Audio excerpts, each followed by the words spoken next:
एक बार की बात है, एक राज्य में एक राजमहल था जहाँ पर राजा और रानी राज किया करते थे।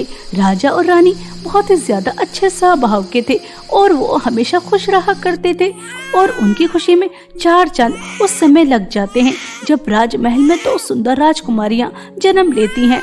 राजा और रानी की खुशी का कोई ठिकाना नहीं था और वह अपनी दोनों बेटियों को आशीर्वाद देने के लिए परी लोग की सुंदर सुंदर परियों को आमंत्रित करते हैं और पूरे राज्य में मिठाई बंटवाते हैं, ढोल ताशे बजते हैं, आतिशबाजी होती है।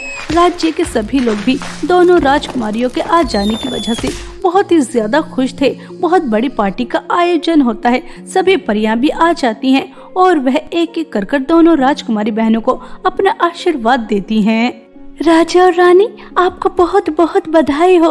आपको यह जानकर और भी ज्यादा खुशी होगी कि दोनों राजकुमारी बहनें कोई मामूली राजकुमारी नहीं है, एक सोने की तरह चमक रही है और दूसरी चांदी की तरह। आपकी दोनों राजकुमारी बेटियां सोने और चांदी की हैं और हमारा आशीर्वाद है कि ये हमेशा खुश रहें, इन्हें कभी इस वरदान की वजह से कोई नुकसान न पहुँचे। हाँ हाँ राजा और रानी, मेरा भी आशीर्वाद है कि हमेशा आपकी दोनों सोने और चांदी की राजकुमारी बेटियां हंसती मुस्कुराती रहें और इनके पास जादुई अद्भुत शक्तियां भी हैं। यह किसी भी चीज के अंदर जान डाल सकती हैं। हमारा आशीर्वाद है कि यह दूसरों की मदद करने वाली राजकुमारी बने।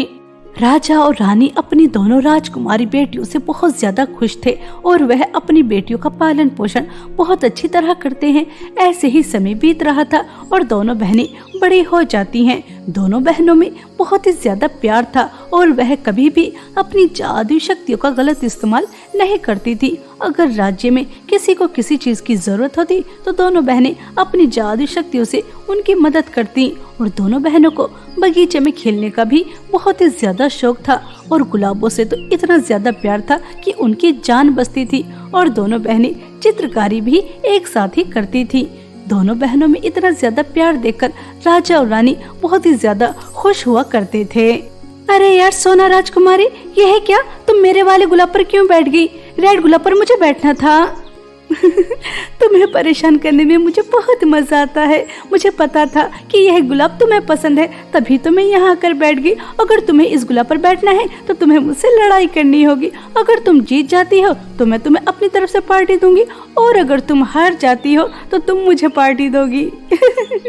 राजकुमारी चांदनी सोना राजकुमारी से लड़ाई करती है और उस गुलाब से उसे उतारकर खुद उस गुलाब पर बैठ जाती है। इसी तरह दोनों बहनों में नोक-झोंक चलती रहती थी और उसके बाद राजकुमारी सोना चांदनी को पार्टी देती है और दोनों बहनें बहुत ही ज्यादा एंजॉय करती हैं।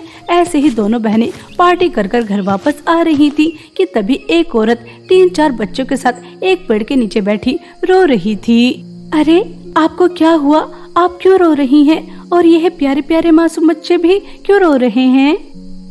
मैं इस राज्य की नहीं हूँ, मैं बहुत दूर से आई हूँ। मेरा पति शराब पीता है, उसने मार पीट कर बच्चों को और मुझे घर से बाहर निकाल दिया। अब मुझे समझ में नहीं आ रहा मैं कहाँ जाऊँ। मैंने सुना है इस राज्य में जादुई सोने और चांदी की राजकुमारियाँ हैं और वो हमेशा सबकी मदद करती हैं।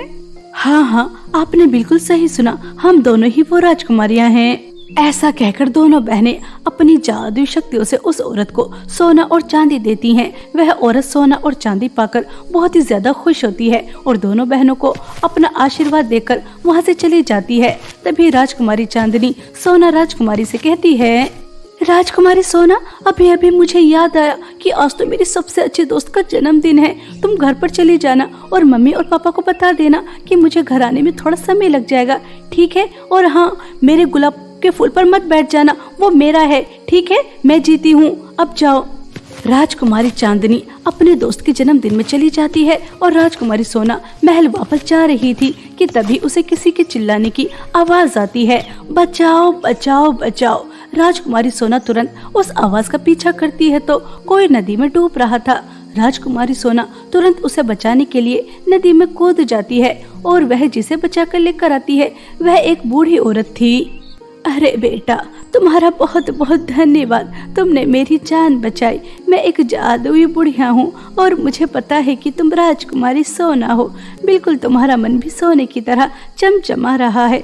सभी लोग तुम्हारी प्रशंसा बिल्कुल ठीक ही करते हैं। तुम बहुत अच्छी हो। बेटा, क्या तुम मुझे मेरे घर तक पहुंचा दोगी? राजकुमारी सोना अपना सहारा देकर उस बूढ़ी औरत को उनके घर तक पहुंचा देती है और वहां जाकर उनकी बहुत सेवा करती है। राजकुमारी सोना, आपको बचपन से यह वरदान मिला है कि आप किसी भी चीज के अंदर जान डाल सकती हैं, अपनी जादुई शक्तियों से कितना भी सोना प्रकट कर सकती हैं, लेकिन आप फूलों के अंदर, पेड़ पौधों के अंदर जान नहीं डाल सकती, उन्हें ठीक नहीं कर सकती। लेकिन मैं चाहती हूँ कि आप यह भी करें, इसलिए मैं आपको एक और वरदान देना चाहती हूँ। लेकिन उसके लिए आपको मेरे यहाँ एक रात गुजारनी होगी। आप बहुत ही ज्यादा शक्तिशाली हो जाएंगी और तुम्हारी सब बहुत ही ज्यादा प्रशंसा करेंगे। आप ज्यादा से ज्यादा मदद कर पाएंगी। अरे, यह तो सुनने में बहुत ही ज्यादा अच्छा लग रहा है। अगर मैं पेड़ पौधों में जान डाल पाऊंगी, ये तो बहुत ही अच्छा है। चलो, एक रात की ही तो बात है, एक रात यहाँ पर गुजार लेती हूँ। राजकुमारी सोना उस बूढ़ी औरत की बातों में आ जाती है। जैसे ही राजकुमारी सोना अपने रूम में जाकर सोती है, तभी वह बूढ़ी औरत अपने असली रूप में आ जाती है। और वह कोई मासूम बूढ़ी औरत नहीं थी, वह तो एक बहुत ही ज्यादा खतरनाक काली जादूगरनी की बेटी थी। और वह राजकुमारी सोना को अपने घर में सोता देख बहुत ही ज्यादा खुश होती है और वह उसके हाथ से बहुत सारा खून निकालकर बहुत खुश होती है। राजकुमारी सोना हमेशा अपनी जुड़वा बहन से चिपकी रहती थी और मेरा काला जादू सिर्फ एक राजकुमारी के ऊपर ही हो सकता था और अब वह हो जाएगा।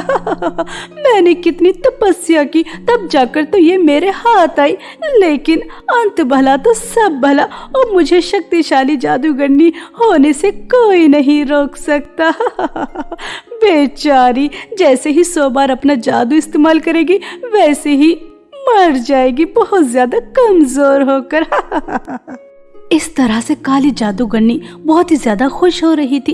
बेचारी राजकुमारी सोना सब बातों से बेखबर। सुबह हो जाने के बाद वह एक पौधे के अंदर जान डालकर देखती है तो वह नाचने लगता है, खुशबू बखेरने लगता है। यह देखकर राजकुमारी सोना बहुत खुश होती है और वह काली जादूगरनी को धन्यवाद कहकर घर आ जाती है और अपनी बहन को सब बताती है। क्या सच में राजकुमारी सोना, तुम्हें एक बड़ी जादूगरनी मिली थी? यह तो बहुत अच्छी बात है। राजकुमारी सोना, जो गुलाब हम दोनों बहनों को पसंद था वह पूरी तरह से मुरझा गया है। कृपया करके उसके अंदर जान डाल दो। मैं नहीं चाहती कि वह गुलाब का फूल हमें छोड़कर चला जाए। उस गुलाब से हम दोनों बहनों को बहुत ज्यादा प्यार है और हम अपनी प्यारी चीज को खोना नहीं चाहते। हाँ, क्यों नहीं मेरी प्यारी बहन, अब तो मेरे पास ऐसी शक्तियाँ हैं, मैं किसी भी पेड़ पौधे को, किसी भी गुलाब को, किसी भी फूल को मरने नहीं दूंगी। चलो उस गुलाब को ठीक करते हैं जिसके अंदर हमारी जान बसती है। राजकुमारी सोना अपनी जादुई शक्तियों का इस्तेमाल करती है और वह उस गुलाब को दोबारा से जीवित कर देती है। यह देखकर राजकुमारी चांदनी बहुत ही ज्यादा खुश होती है। इसी तरह राजकुमारी सोना कोई गुलाब, कोई फूल या कोई भी पेड़ पौधा मुरझा रहा होता या फिर मरने वाला होता तो वह अपनी शक्तियों से उसे ठीक कर देती। और यह सब कुछ काली जादूगरनी अपने जादुई गोले में देख रही थी और बहुत खुश हो रही थी। राजकुमारी सोना जैसे ही 100वीं बार अपने जादू का इस्तेमाल करती है वैसे ही वह बहुत ही ज्यादा बीमार हो जाती है। उसके अंदर से उसकी सारी ऊर्जा बाहर आ जाती है और उसे चक्कर आने लगते हैं। अरे नहीं, यह मुझे क्या हो रहा है? मुझे चक्कर क्यों आ रहे हैं? मुझे कुछ दिखाई क्यों नहीं दे रहा? मुझे ऐसा क्यों लग रहा है जैसे मेरे शरीर से जान निकल रही हो? राजकुमारी चांदनी मेरी मदद करो, मुझे कुछ दिखाई नहीं दे रहा। राजकुमारी सोना इतना ही कह पाती है और वह बेहोश होकर गिर जाती है। अपनी बहन की हालत देखकर राजकुमारी चांदनी को बहुत दुख होता है और वह तुरंत अपनी बहन को उसके रूम में लेकर जाती है। बड़े बड़े डॉक्टर आते हैं, वैद्य आते हैं, लेकिन कोई कुछ नहीं कर पाता और राजकुमारी सोना की तबीयत दिन पर दिन बिगड़ती जा रही थी। यह देखकर राजा और रानी और राजकुमारी चांदनी बहुत ही ज्यादा दुखी हो जाते हैं। एक दिन राजकुमारी सोना अपनी बहन से कहती है, मेरी प्यारी बहन, लगता है मेरा इस दुनिया को छोड़ने का समय आ गया, लेकिन मुझसे वादा करो कि तुम हमेशा हमारे बगीचे को तरोताज़ा रखोगी और हमारे गुलाब के फूल को कभी मुरझाने नहीं दोगी। मैं उस गुलाब के फूल को इस तरह से नहीं देख सकती। मेरे जाने के बाद उसका बहुत ख्याल रखना, ठीक है मेरी प्यारी बहन? राजकुमारी सोना, यह तुम क्या कह रही हो? अगर तुम नहीं तो मैं नहीं, और हम दोनों नहीं तो गुलाब के फूल भी नहीं। मैं तुम्हें कुछ नहीं होने दूंगी, समझ में आ रही है? आज के बाद ऐसी बातें बिल्कुल मत करना, वरना मैं तुमसे कभी बात नहीं करूंगी। तुम भी ठीक हो जाओगी और तुम्हारे गुलाब के फूल को भी कुछ नहीं होगा। मैं रानी परी के पास जा रही हूँ, उनके पास तुम्हें ठीक करने का कोई ना कोई उपाय जरूर होगा। तुम चिंता मत करो, हम दोनों बहन बगीचे में दोबारा से खेलेंगे और भी गुलाब के फूल लगाएंगे। और हमारी जो गुलाब के ऊपर लड़ाई होनी थी वो तो अभी बाकी है। आखिर गुलाब की रानी कौन बनेगा, इस बात का भी तो फैसला होना है। तुम जल्दी से ठीक हो जाओगी, इस तरह से हार मत मानो। ऐसा कहकर राजकुमारी चांदनी बाहर आ जाती है और अपने माता पिता से कहती है कि वह उसके जाने के बाद उसके बगीचे का, उसके गुलाब के फूलों का अच्छे से ख्याल रखे, और वह रानी परी के पास जाने के लिए निकल जाती है। जब इस बात की खबर काली जादूगरनी को लगती है तो वह गुस्से से तिल मिला जाती है और वह राजकुमारी चांदनी को रोकने की कोशिश करती है। कभी बारिश लेकर आ जाती है तो कभी तूफान, और कभी काली चुड़ैलों को तो कभी शैतानों को उसके सामने लाकर खड़ा कर देती है। लेकिन राजकुमारी चांदनी को अपनी बहन की जान बचानी थी और वह सभी कठिनाइयों का सामना करती चली जाती है। लेकिन तभी काली जादूगरनी अपने काले जादू का इस्तेमाल करती है और उसे एक पिंजरे में कैद कर देती है। नहीं राजकुमारी चांदनी, नहीं, तुम कहीं नहीं जाओगी। मैंने बरसों से इस दिन का इंतजार किया है। तुम्हारी बहन राजकुमारी सोना मरेगी, और जिससे राजकुमारी सोना सबसे ज्यादा प्यार करती है वह गुलाब भी सब मुरझाकर मर जाएंगे। एक गुलाब भी इस दुनिया में नहीं रहेगा जो मेरी काली शक्ति को आने से रोकते हैं। और फिर तुम बचोगी, तुम्हें तो मैं चुटकियों में मसल कर मार दूंगी, और फिर सिर्फ काली जादूगरनी का राज होगा। बस कुछ देर और, उसके बाद तुम्हारी बहन हमेशा हमेशा के लिए छोड़कर चली जाएगी। और गुलाब भी इस दुनिया में देखने के लिए नहीं मिलेंगे, सभी गुलाब देखने के लिए तरस जाएंगे। काली जादूगरनी की यह बातें सुनकर राजकुमारी चांदनी को बहुत दुख होता है कि वह अपनी बहन के लिए कुछ नहीं कर पा रही। वह बहुत रोती है कि तभी वहाँ पर एक चिड़िया आती है और वह पिंजरे का दरवाजा खोल देती है, और उस जंगल में सभी जानवर आ जाते हैं जिनकी कभी राजकुमारी सोना और चांदनी ने मदद की थी। वह सब मिलकर काली जादूगरनी से लड़ाई करते हैं, और उसके बाद वहाँ पर रानी परी भी आ जाती हैं और वह भी काली जादूगरनी से लड़ाई करती हैं और उसे मार गिराती हैं। तभी राजकुमारी चांदनी रानी परी को राजकुमारी सोना के बारे में सब बताती हैं। राजकुमारी चांदनी, तुम चिंता मत करो, राजकुमारी सोना को कुछ नहीं होगा, लेकिन हमारे पास समय बहुत कम है। तुम्हें ताजे ताजे 100 गुलाब के फूल लेकर आने होंगे। गुलाब के फूलों की सुगंध सुनकर ही उस काली जादूगरनी का काला साया खत्म हो सकता है। मैं अपनी शक्तियों से गुलाब प्रकट नहीं कर सकती, प्रकृति के गुलाब चाहिए। वो कहाँ मिलेंगे? इस काली जादूगरनी के साए से सभी गुलाब मुरझा गए हैं, और बस एक उपाय है राजकुमारी सोना को बचाने का, और वो है गुलाब के फूल। रानी परी, मैं मेरी बहन को कुछ नहीं होने दूंगी। मैं मेरी बहन को बचाने के लिए 100 गुलाब के फूल लेकर आऊंगी। राजकुमारी चांदनी तुरंत वहां जाती है तो वह बगीचा गुलाब के फूलों से भरा हुआ था, और वह तुरंत वहां से 100 फूल लेती है और अपनी बहन को बचाने के लिए रानी परी के पास आ जाती है। रानी परी 100 गुलाब के फूलों को एक विशाल गुलाब का फूल बना देती हैं और राजकुमारी सोना के बराबर में रख देती हैं। उसकी सुगंध से राजकुमारी सोना की तबीयत दिन पर दिन ठीक होती जाती है, और एक दिन वह बिल्कुल ठीक हो जाती है। यह देखकर रानी परी, राजा रानी और राजकुमारी चांदनी बहुत ही ज्यादा खुश होती हैं। राजकुमारी चांदनी, तुमने कर दिखाया, तुमने मुझे ठीक कर दिया। तुम मेरी सबसे अच्छी दोस्त, सबसे अच्छी बहन हो। यह मेरी तरफ से तुम्हारे लिए तोहफा। आज से तुम गुलाब की रानी हो। मैं कभी इस गुलाब पर बैठने के लिए जिद नहीं करूंगी। आज से यह गुलाब तुम्हारा है। अरे नहीं मेरी प्यारी बहन, वो तो मैंने ऐसे ही कह दिया था। हम दोनों ही गुलाब की रानियां हैं, क्योंकि गुलाब के अंदर हमारी जान बसती है, और गुलाबों की वजह से ही तुम ठीक हुई हो। ये हम दोनों के हैं, और हम दोनों ही गुलाब की रानी हैं। इस तरह दोनों सोने और चांदी की गुलाब की राजकुमारियां एक साथ हंसी खुशी अपना जीवन व्यतीत करती हैं। बहुत समय पहले की बात है। सीतापुर नामक गांव में सोनिया और तानिया, 2 बहनें, अपने माता पिता के साथ खुशी खुशी रहा करती थी।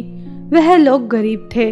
सोनिया और तानिया के माता पिता दोनों बेटियों को अच्छा जीवन देने के लिए एक साथ मजदूरी किया करते थे। ऐसे ही समय बीत रहा था, और एक दिन रोज की तरह सोनिया और तानिया के माता पिता मजदूरी करने जा रहे थे। तभी रास्ते में एक ट्रक आता है और दोनों को टक्कर मारकर चला जाता है। सुरेश की तुरंत ही मृत्यु हो जाती है, लेकिन सरिता की कुछ सांसें चल रही थी। जब इस बात का सोनिया और तानिया को पता चलता है तो दोनों बहन भागते हुए अपने माता पिता के पास आती हैं और दोनों रोने लग जाती हैं। नहीं नहीं माता पिताजी, आप हमें इस तरह से छोड़कर नहीं जा सकते। आपके सिवा हमारा कोई नहीं है माता पिताजी। दीदी, क्या माता पिताजी हमें हमेशा हमेशा के लिए छोड़कर जा रहे हैं? अब हम दोनों बहन क्या करेंगी? ऐसा कहकर दोनों बहन रो रही थीं। तभी सरिता की थोड़ी थोड़ी आंखें खुलती हैं और वह सोनिया से कहती है, सोनिया, अपनी छोटी बहन तानिया का अच्छे से ख्याल रखना। तुम अपने मामा मामी के घर चली जाना। मेरे भैया तुम्हारा अच्छे से ख्याल रखेंगे। ठीक है बेटा। इतना कहते ही सरिता की भी मृत्यु हो जाती है।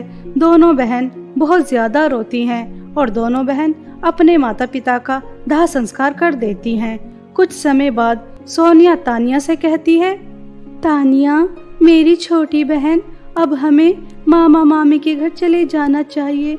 वैसे भी अब हमारा यहाँ कोई नहीं है। ऐसा कहकर दोनों बहन अपने मामा मामी के घर जा रही थी। तभी दोनों को रास्ते में बहुत सुंदर सुंदर चमकते हुए 3 पर्स दिखाई देते हैं, जिन्हें देखकर तानिया सोनिया से कहती है, दीदी देखिए, इतने सुंदर सुंदर चमकदार पर्स मैंने तो आज तक नहीं देखे। आसपास भी कोई नजर नहीं आ रहा। चलो हम इन्हें उठा लेते हैं। नहीं नहीं तानिया, रास्ते में पड़ी हुई कोई भी चीज उठानी नहीं चाहिए। ये तो बहुत महंगे और ब्रांडेड पर्स नजर आ रहे हैं। पता नहीं किस बेचारी के यहाँ गिर गए। हम इन्हें उठा तो लेते हैं, लेकिन हम इन्हें इस्तेमाल नहीं करेंगे।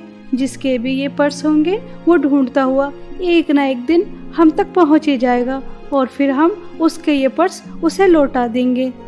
ऐसा कहकर दोनों बहन वह चमकदार पर्स उठा लेती हैं, लेकिन सोनिया और तानिया इस बात से बेखबर थी। यह कोई मामूली पर्स नहीं है, ये जादुई पर्स हैं।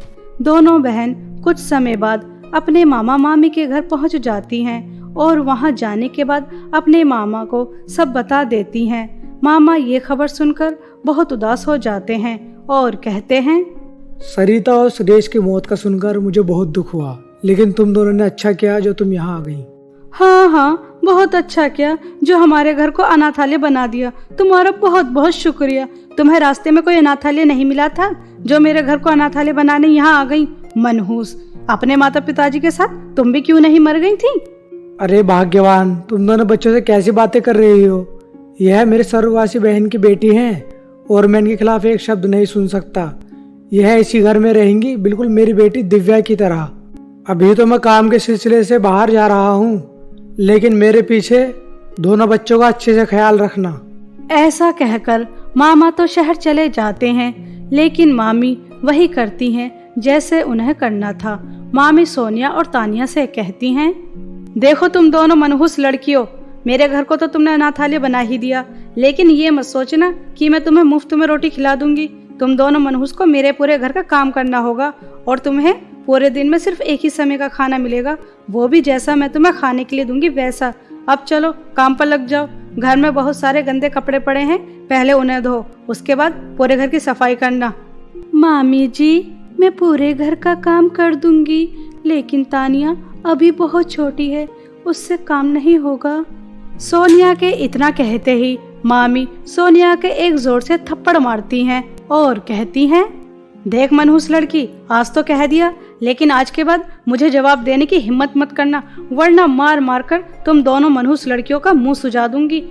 ये तुझे छोटी नजर आती है? अभी ये पूरे गार्डन की और पूरे घर की सफाई करेगी अकेले, तो इसकी बिल्कुल भी मदद नहीं करेगी।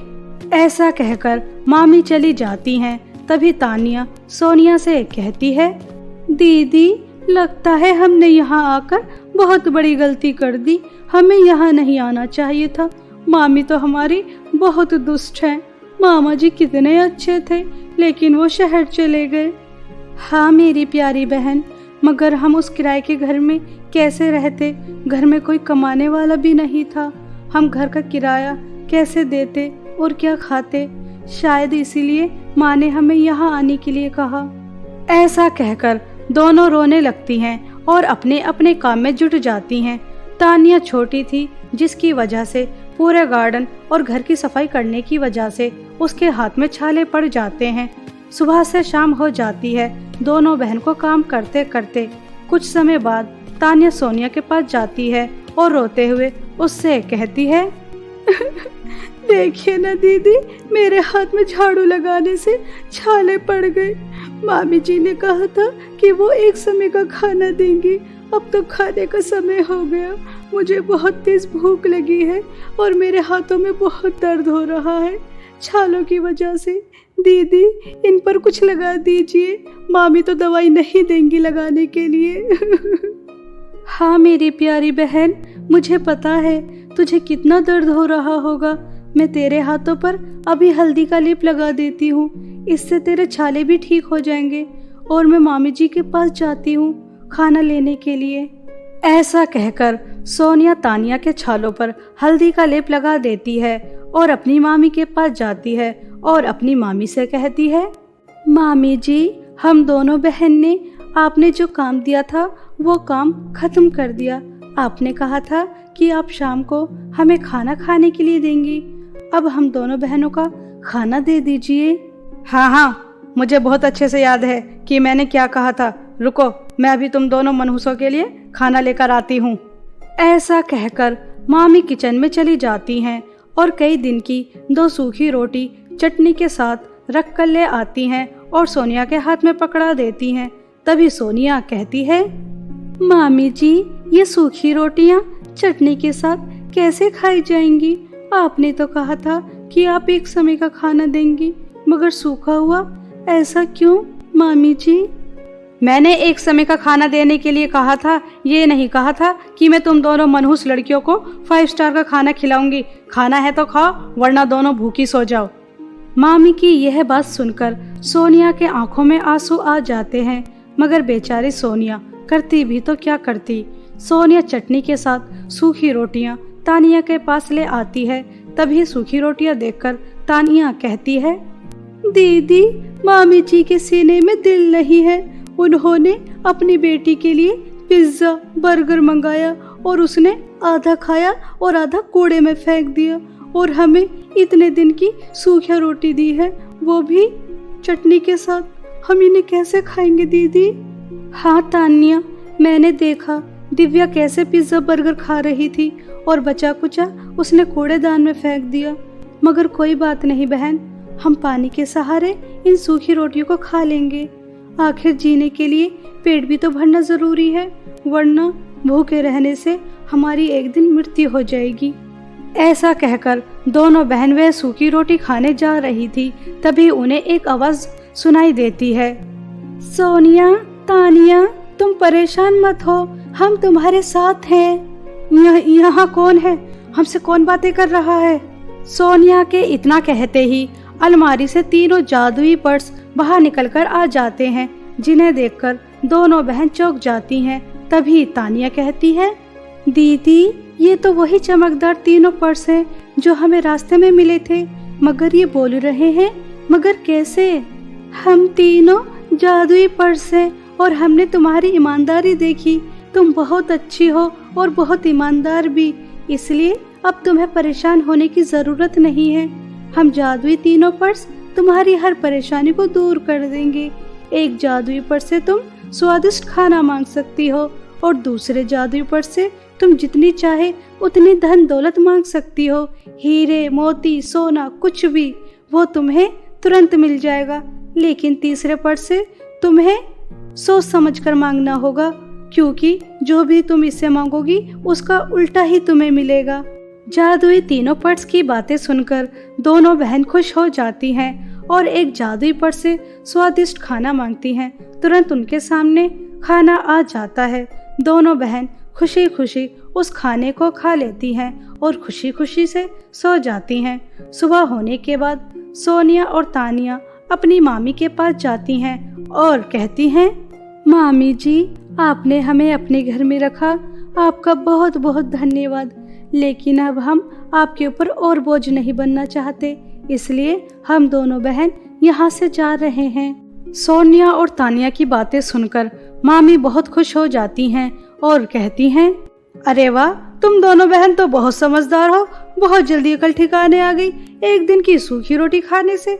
ये तो बहुत अच्छी बात है, तुम दोनों मनहूसों की शक्ल अब नहीं देखने को मिलेगी।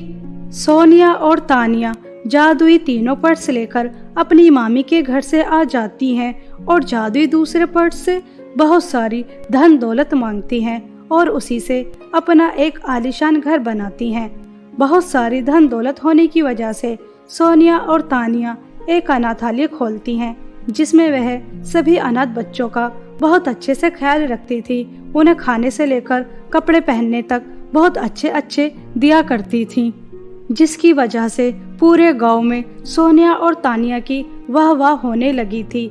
इस बात की खबर एक दिन दिव्या को लग जाती है। तभी दिव्या अपनी माँ के पास जाती है और कहती है, मम्मी जी, आपको पता है सोनिया और तानिया पास के गांव में अनाथ बच्चों की कितनी ज्यादा मदद कर रही हैं, जिसकी वजह से उनका बहुत नाम हो रहा है। उनके पास हमारे घर से जाने के बाद इतनी धन दौलत कहाँ से आई? वो तो गरीब थीं। क्या दिव्या, तू सच कह रही है? मगर तुझे किसने बताया? मम्मी जी, मुझे मेरी फ्रेंड ने बताया। दिव्या की यह बातें सुनकर मामी के तो होश ही उड़ जाते हैं और वह ये पता लगाने के लिए दोनों बहन कैसे अमीर हो गईं, उनके घर जाती हैं। सोनिया और तानिया दूसरे जादुई पर्स से धन दौलत मांग रही थी और उसी धन दौलत को गरीब और अनाथ लोगों की मदद में खर्च कर रही थी। मामी को पता चल जाता है कि सोनिया और तानिया के पास जादुई पर्स हैं, जिसकी वजह से वो इतनी अमीर हो गई। मामी एक मौके की तलाश कर रही थी कि वह कैसे इस जादुई पर्स को चुराए और मामी को एक दिन मौका मिल भी जाता है। वह जादुई पर्स को चुरा लेती हैं, मगर मामी जादुई तीसरे पर्स को चुराती हैं। उन्हें पता नहीं होता कि सोनिया और तानिया किस पर्स से धन दौलत मांगती हैं। घर आ जाने के बाद मामी जादुई पर्स से कहती हैं, जादुई पर्स, मुझे बहुत सारे हीरे मोती सोने के सिक्के चाहिए। मुझे उन दोनों मनहूस लड़कियों से ज्यादा अमीर होना है। मामी के इतना कहते ही वह बहुत गरीब हो जाती हैं। दोनों माँ बेटी सड़क पर आ जाती हैं। अब उनके पास कुछ भी नहीं बचता सिवाय भीख मांगने के, क्योंकि जादुई तीसरे पर्स से हमेशा उल्टा ही काम होता था। मामी ने अमीर बनने के लिए कहा था, लेकिन वो गरीब हो गई। मामी को उनके लालच की और जो उन्होंने सोनिया और तानिया के साथ किया था उसकी सजा मिल जाती है। वहीं दूसरी तरफ सोनिया और तानिया जादुई पर्स की मदद से बहुत खुशी खुशी अपना जीवन बिता रही थीं।